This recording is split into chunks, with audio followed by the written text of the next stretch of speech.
right, my guest today has been putting out projects like there is no tomorrow. You may know her from the 2022 movie Bodies, Bodies, Bodies, and today she is here to talk about her new show, Bupkis and City on Fire. Please welcome Chase Sweet Wonders to Fresh Out Live. Hey guys. Welcome, welcome. Hello. How's it going? Hey everybody. What's up? Chase, everybody.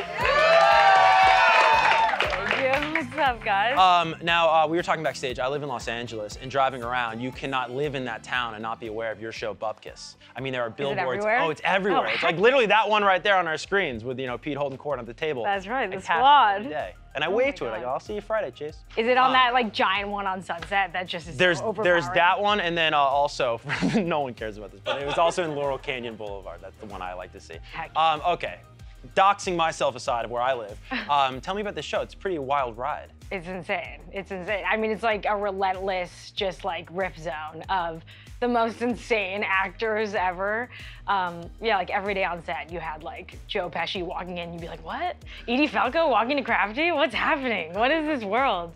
It's this all-star team of like, sort of like you'd never imagine being put together, but it works, and it's so well done. And of course, you've worked with Pete before on projects. What's like just the best part about working with Pete? I mean, I feel like Pete's really special in that he can do it all. Like, not only is he like an awesome actor, he writes, he directs, it's a testament to him that all these amazing actors want to come out and work with him. So, and he's just so funny, so fun. Totally. Yeah. Now this cast, if you're not familiar, if you're watching MTV today and you haven't seen Bupkis yet, I mean, Joe Pesci, as you mentioned, Method Man, John Mulaney. I can't even imagine, that's just the tip of the iceberg as far as the cast goes. What were like the bloopers like? Do you have like a favorite funny memory from set? Every take, every shot was had a blooper potential. Like literally, after every take, everyone's like running off set. It's like, it was nonstop. I mean, there's a scene in episode 7 where Pete and I do this tango dance, and Pete like called me like one night before while we were working. He's like, "You see Mr. and Mrs. Smith?" I was like, "Yeah." He's like, "You know how they do that like crazy tango dance? I think we should do that crazy tango dance." And I was like, neither of us know how to dance at all. And then we had to take like hours of tango lessons, and it's like unclear if they actually did anything, but that was a highlight. You That's guys amazing. Tune in episode 7. So now you know how to tango dance. Now I know, I really don't. I really don't. I really You can watch don't. Bupkis and see how much you don't know how to tango like dance. what? Yeah. Now you are so busy these days. City on Fire is another project that is coming out May 12th. Round of applause for City on Fire. This is it's getting a lot of good reviews. And what drew you to this particular project? You know, just personally. I mean, it's set in 2003 in this like pre-technology boom New York setting, which is like so fun to cosplay. And I mean, Sam, her character is like very cool and confident. And when I was her age, I was not at all. I was like a mute like weirdo. So that was fun. That was fun to like get to step into her shoes and play around. And just like Josh Schwartz, Stephanie Savage, and Jesse Peretz, they're like titans of TV. So getting to work with like the people who created The OC and Gossip Girl was like wild. A real dream come true. Yeah.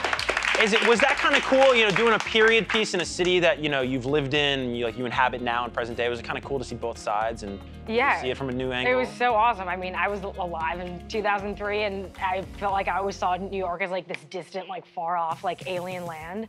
So getting to like inhabit that felt, super surreal. Yeah. Yeah. Now, our guest today is wicked smart. Ooh, Matt Damon's here? I know. Oh, I made a Good Will Hunting joke in rehearsal and no one got it, so I'm glad you got it, see? Thank She you. went to Harvard. Us smart people, we get that. Oh, man. Thanks. But, I mean, the Harvard Lampoon, right, which I believe you were part of, Yeah. that's an iconic sort of like entry point for a lot of people in the world of entertainment and comedy especially. So was that sort of like, what was the first sort of maybe spark that you felt that you thought, maybe I have a future in this? Yeah, I mean, that was a really special place, and where like, if you like told a joke and no one thought it was funny, like no one would polite laugh. Like, so it really like, you cut your teeth there. But yeah, it was after like I started working and I was like, this is the most impossible industry ever. I'm gonna move to China and like just change my life completely. But then in the week I had to decide, I like wrote some stuff and I was like, this is kind of good. Maybe I'll stick around.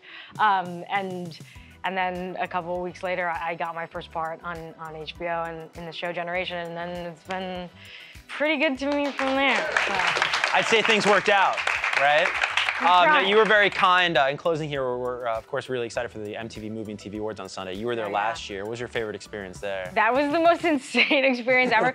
Oh, at one point, like, 10 burly men brought out like a boa constrictor, like a full deadly like snake. Yeah. And just like no one presented. It was just like came out and like everyone was just like, what is happening?